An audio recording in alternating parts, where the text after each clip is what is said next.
This is actually the ambulance that transported the patient with Ebola-like symptoms to Yale New Haven Hospital on Wednesday night. And among the crew here from American Medical Response in New Haven, two pros, one of which was actually a fire chief in Middletown at one point.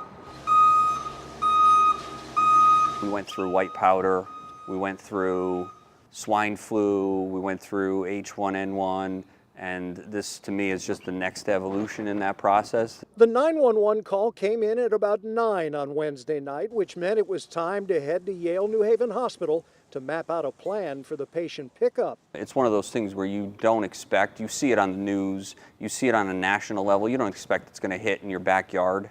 Ed Badamo was part of the management coordination Wednesday evening. My previous history allowed me some hazmat experience and the ability to help address our donning and doffing of our Tyvek suits. The whole process starts with this, a Tyvek suit, but it's not as simple as slipping it on and zipping it up. It took approximately about 20 minutes to put the suit on, but that was with the help of the New Haven Hazmat Fire Department team. Tim Craven was the only paramedic to sit in the back of the ambulance with the patient. The patient was very, very cooperative, very understanding what I was doing, why we were doing it. Craven has been in the game a long time, so it isn't his first time he's dealt with putting on the suit and working in an encapsulated ambulance. But the hype surrounding Ebola caused him to pause. My biggest concern was taking the gear off properly so that I didn't infect myself. Actually, his biggest concern that night,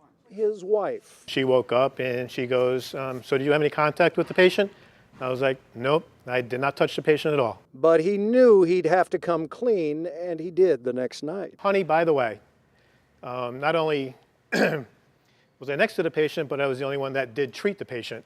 And I suspect my wife is now hyperventilating with me inside the ambulance that transported the patient. But again, the CDC has confirmed that the Yale grad student does not have Ebola. And the inside of this vehicle, they tell us here at AMR, is probably the cleanest in the fleet because it took 45 minutes to decontaminate it on Wednesday night. In New Haven, Tony Terzi, Fox, Connecticut.